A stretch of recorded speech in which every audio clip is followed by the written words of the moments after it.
Aquí tenéis el bloque sobre el plano inclinado, un cierto angulito, bueno, 30 grados. Para este tipo de problemas, cuando se resuelven desde el punto de vista de la dinámica, lo primero que hay que hacer una vez que escribimos los datos y comprobamos que las unidades son las adecuadas, que la masa recuerdo que tiene que estar en kilogramos, porque es el sistema internacional el que hay que utilizar. Una vez que tenemos esto, tenemos que hacer el diagrama de fuerzas, es decir, dibujar el objeto que se mueve y todas las fuerzas que actúan sobre él. ¿Qué fuerzas actúan sobre él? Pues vamos a tener siempre el peso que tiene dirección vertical, sentido hacia abajo, partiendo del centro de gravedad del objeto. Como sabéis, la fuerza, dependiendo de lo larga que sea la flecha que la representa, quiere decir que tienen un módulo mayor o menor. Pero aquí, para que me salga, bueno, entenderéis dentro de un ratito porque la he hecho así de larga. Pero en principio no es porque tenga porque el peso sea grande, sino bueno, porque me conviene para el dibujo. Bueno, una vez que tenemos el peso, que se va a actuar siempre, que es la fuerza gravitatoria actuando sobre este objeto, tira del objeto hacia abajo. Otra fuerza que aparece, pues por el hecho de estar apoyado en un plano, aparece la fuerza de reacción normal. Esta es una fuerza que tiene dirección perpendicular a las dos superficies que están en contacto, la del objeto que se mueve y la del plano de deslizamiento. Perpendicular significa lo mismo que normal, o normal es sinónimo de perpendicular, y por eso se llama así, fuerza de reacción normal. Aparece siempre que un objeto está apoyado en un plano, da igual que esté quieto o se esté moviendo. Otra fuerza que aparece, bueno, que podría aparecer, es la fuerza aplicada, pero aquí no hay nadie empujando. Simplemente nos decimos que nos dicen que lo colocamos ahí y ya está. Por tanto, no hay fuerza aplicada.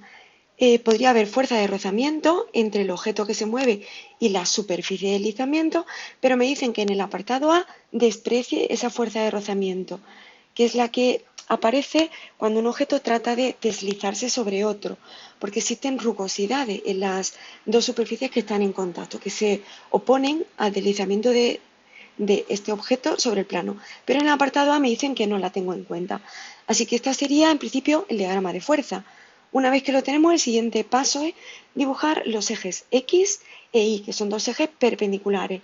El eje X va en el plano de deslizamiento, en la misma dirección, es paralelo al plano. Y el eje Y pues perpendicular, es decir, siempre va a llevar la dirección de la normal.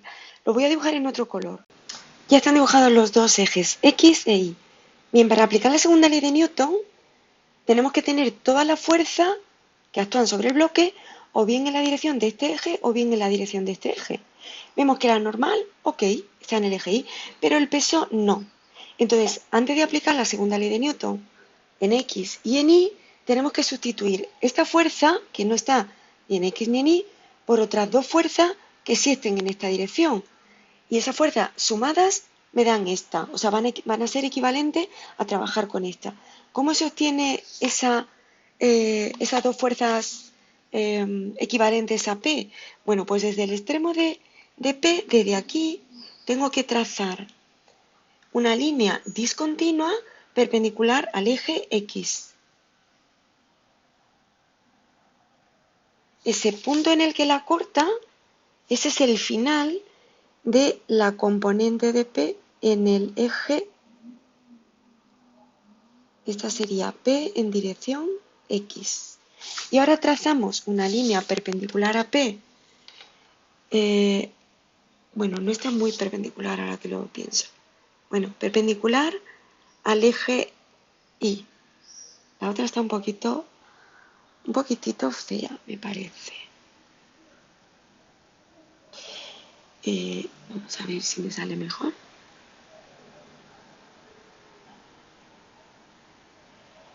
Así está mejor. Bueno, entonces, bueno, mejor. Bueno, ya está mejor. Y ahora, este punto de corte de la línea discontinua que hemos trazado desde el extremo de P hasta el eje Y sería negro. No, hemos dicho que en rojo. Pues me daría el final de P sub I, es la componente del peso en dirección del eje Y. P, esta fuerza, esta es igual a la suma de esta más esta. Entonces, trabajar con estas dos es lo mismo que trabajar con esta, con la ventaja de que con estas dos sí puedo aplicar la segunda ley de Newton. Bien, pues ya que tenemos todas las fuerzas en dirección X o Y, ya sí que puedo aplicar la segunda ley de Newton en ambos ejes. Pues diría, bueno, no, en rojo no. Aplico la segunda ley de Newton en el eje Y y queda sumatoria de fuerzas en el eje Y igual a la masa por la aceleración en el eje Y. Bueno, si sustituimos el segundo miembro de la ecuación, bueno, si lo calculamos, tendríamos masa por aceleración en Y. Y a la izquierda teníamos la resultante de la fuerza en dirección Y. La resultante de la fuerza en dirección Y sería, tendríamos que tener en cuenta la normal y PI. Pero como tenemos dos fuerzas que llevan sentido contrario, la suma de las dos, la suma vectorial, sería la resta de los módulos. A una le tenemos que quitar la otra. Vamos a tomar como positiva la que lleva el sentido positivo del eje de las I's, es decir, la normal. Sería normal menos PI. Vale. Y ahora, ¿cuánto vale el segundo miembro? La aceleración del bloque en dirección del eje Y, en esta dirección. ¿Hay aceleración en esa dirección si hay un cambio en la dirección o el módulo de V? El módulo de V no cambia en esta dirección. En todo momento se mantiene el reposo en esa dirección. Está todo el tiempo pegadito al bloque. Así que, bueno, y la dirección tampoco, o sea, no cambia nada de la V en dirección del eje Y. Así que tendríamos a la derecha m por 0. Y m por 0 es 0. Tendremos n menos pi, n es menos pi. Sigo ahora a la derecha, tengo que n menos pi es 0. Eso significa que la normal es igual a pi. ¿Y cuánto vale pi? Es decir, ¿cuánto vale el módulo de este vector? Pues tenemos que tener en cuenta que aquí hay un triángulo rectángulo y que el ángulo el ángulo del plano inclinado, es igual a este ángulo. Es decir, este angulito y este angulito valen alfa. Si ese ángulo vale alfa, yo voy a dibujar este triángulo rectángulo por aquí, voy a girarlo un poquito y tendría esto. Este ángulo es alfa, la hipotenusa es P, esto es PI y esto es PX. Esto es esto. Este angulito de aquí es este, perdón, he puesto P, es PX. ¿Vale? Bien, pues entonces, ¿cuánto vale PI? PI es, en este triángulo rectángulo, es el cateto contiguo al ángulo. Por lo tanto, es la hipotenusa por el coseno. PI es la hipotenusa, que es P por el coseno de ese ángulo, es decir, mg por el coseno de alfa. Ahora lo llevo aquí y tendríamos que la normal es, por tanto, mg por el coseno de alfa. Podemos darle valores a la m, g y alfa y determinar lo que vale la normal. Y esto da 340 newton.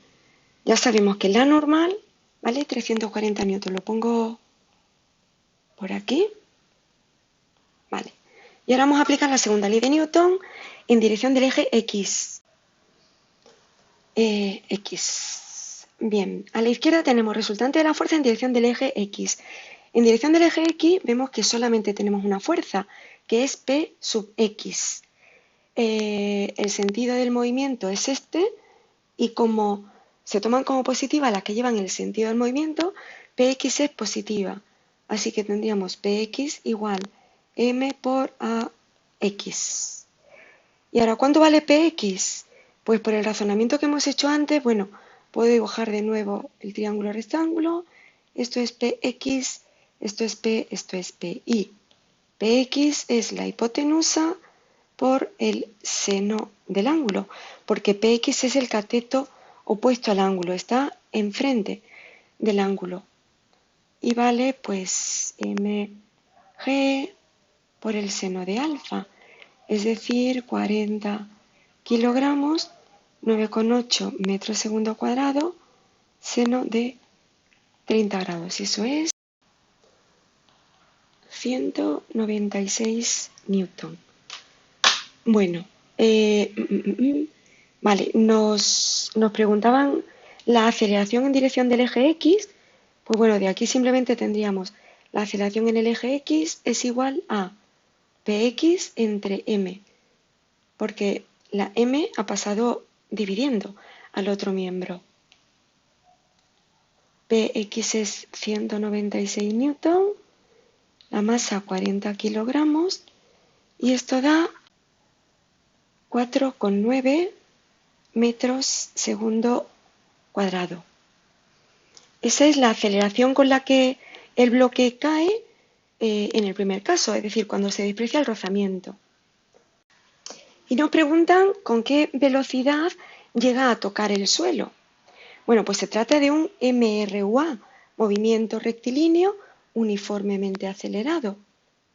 Y nos preguntan, partiendo de una velocidad inicial de 0 metros segundo, nos preguntan la velocidad final, teniendo en cuenta que la aceleración es de 4,9 metros segundo cuadrado y la distancia que recorre a lo largo del plano es de 2 metros. Bueno, voy a ponerlo por aquí. Vale, como es un MRUA, pues como siempre tenemos 3 ecuaciones a escoger.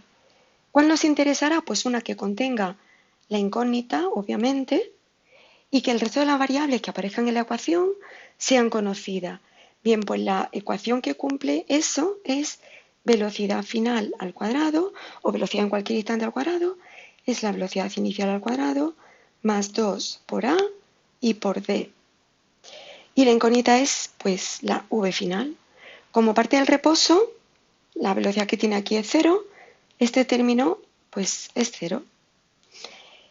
El resto serían 2 por 4,9 metros segundo cuadrado, 2 metros.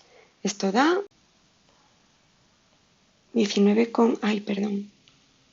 6. Y esto es metro cuadrado segundo cuadrado. Si eso es la velocidad al cuadrado, la velocidad final va a ser pues la raíz cuadrada de esto, que vale 4,42 metros por segundo. Así que cuando se desprecia el rozamiento, la velocidad, o sea, aquí, la velocidad final es 4,4 metros segundo.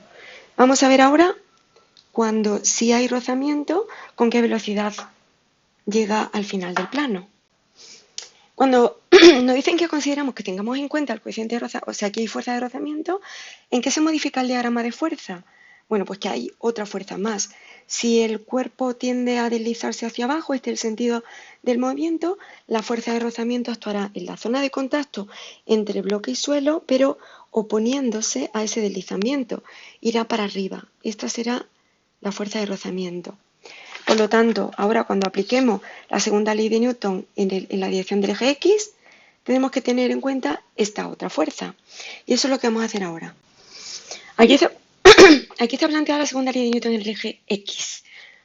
Bien, a la izquierda, ¿cómo quedaría? Pues ahora tenemos dos fuerzas. Px en el sentido del movimiento. Luego esta es la positiva. Fuerza de rozamiento en sentido opuesto al rozamiento. Esa es la negativa. Pues Px menos fuerza de rozamiento. Y esto es masa por aceleración en X. Seguimos. Px menos la fuerza de rozamiento es coeficiente de rozamiento por la normal. Siempre es así. Pues sustituimos m por ax. Y Bueno, pues ya está. De aquí despejamos a x igual. La masa pasa al primer miembro dividiendo y aquí quedaría px menos mu por la normal. La normal se obtiene, como hemos visto, aplicando la segunda ley de Newton en el eje Y. Pero no voy a volver a repetir la segunda ley de Newton en el eje Y porque veis que no se ve afectada por el hecho de que haya fuerza de rozamiento. Sigue habiendo como la fuerza que he añadido, el cambio que ha aparecido al considerar el rozamiento solamente ha supuesto añadir una fuerza en X, en Y queda igual la segunda ley de Newton. Por lo tanto, no lo repito.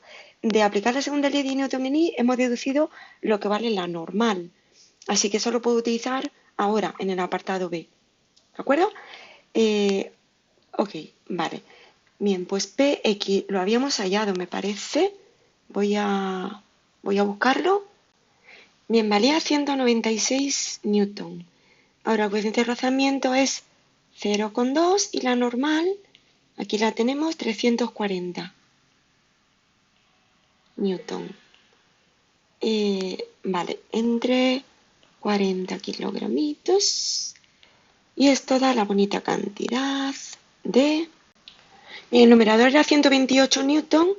Al dividir esto queda 3,2 metros segundo cuadrado. Esa es la aceleración en el caso de que sí se considera el rozamiento. Vamos ahora a, de nuevo, aplicar la ecuación de cinemática para ver con esta aceleración y partiendo del reposo, aquí era la velocidad cero, con qué velocidad llega al suelo. Utilizamos la misma ecuación de antes, de nuevo la velocidad inicial es cero, luego esto se va y queda 2 por 3,2 metros segundo cuadrado por 2 metros y esto da 12,8 metros cuadrados segundo cuadrado. Por lo tanto, la velocidad es 12,8, la raíz cuadrada de esto, que es 3,6 metros segundo. Que lo voy a poner aquí, bueno, no. Aquí la velocidad final, 3,6 metros segundo. Vemos que en el caso de considerar la fuerza de rozamiento, como hay una fuerza que está tirando el bloque todo el tiempo para arriba, pues cuando el rozamiento va a llegar al suelo con una velocidad más pequeñita que en el caso de que no hubiese rozamiento. 3,6 metros segundo frente a 4,4 metros segundo, como cabía esperar.